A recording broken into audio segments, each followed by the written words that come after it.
So to set up the game, you're going to remove all the diffuse cards and all the exploding kittens from the deck, and then you're going to deal 4 cards random to each player and 1 diffuse card. You're then going to put the remaining diffusers back into the deck with the appropriate number of kittens, exploding kittens. That changes depending on player count. This is a last man standing style game. The last man to survive. Your turn ends after picking a card up, but until then you can play as many cards as you want. If you pick up an exploding kitten, it must be diffused, otherwise you're out of the game, and then play continues until there's only one person left, and then that one person is the winner. So we're just going to go through a few of the cards with you. The first card is the exploding kitten itself. If you pick this up from the deck and you have not got a diffuse that Jessica's got in her hand, to diffuse this from blowing up in your face, then you're out of the game. The game continues but without you, and the exploding kitten is removed from the game. So as the exploding kittens explode, there's going to be less exploding kittens in the game. However, if you do diffuse it, pew, pew, pew, pew, pew, it's fine. You have to leave the diffuse in the deck, and then the exploding kitten, you get to choose where to put it. You can put it on the top of the deck, in the middle, just make sure nobody knows where it is. And you can strategically put it so a few people down the line will end up with it, or anything like that. So yeah, it stays in the game if you've diffused it. If you didn't diffuse it, you're out of the game.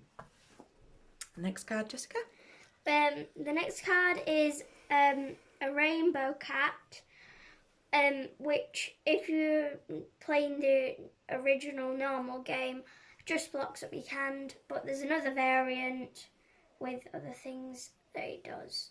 So basically on its own, it's in your hand and it's kind of clogging up your hand because it's not a power card on its own. But if you want to use it with any others, Jessica? There's the bearded cat, the hairy potato cat, the catermelon, the Chaco cat. And if you can use them with these, you can put 2 down and ask for a card from anybody. You can put 2 of the same type. 2 of the same type. There's all different things, and they are in the variant, which you have to look in the rules for. But on their own, they don't mean anything. But together, they can be quite powerful cards. But we're not going into that right now.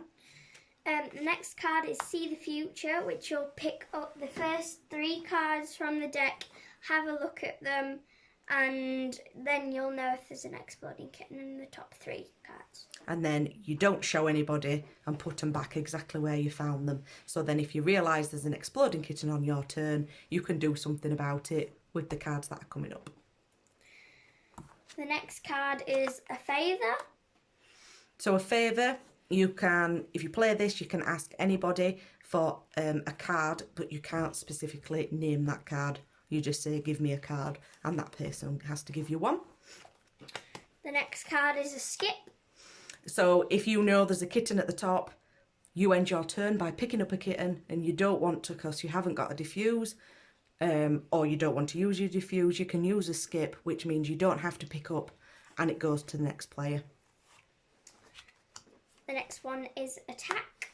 An attack card's very similar to skip, however, it attacks somebody. So the person next to you, basically, I believe, has to pick up 2, end your turn without drawing a card. Force the next player to pick up 2 cards. So that's pretty bad, because obviously if they have a skip or something like that, that they can get away from 1 attack, but because they have to pick up 2 cards, potentially they may lose the game. That's quite good. And then the next one is shuffle. Again, shuffling the cards. You know that there's a kitten somewhere.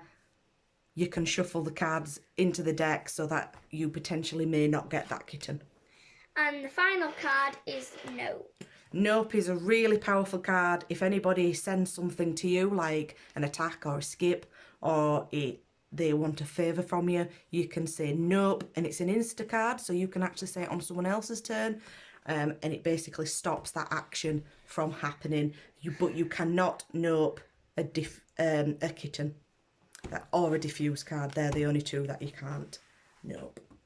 So, final thoughts. What do we all think? Really good family game or a gaming friends game. It's really quick. It's a fast-paced game once you understand the cards. It's really easy, fun, exciting.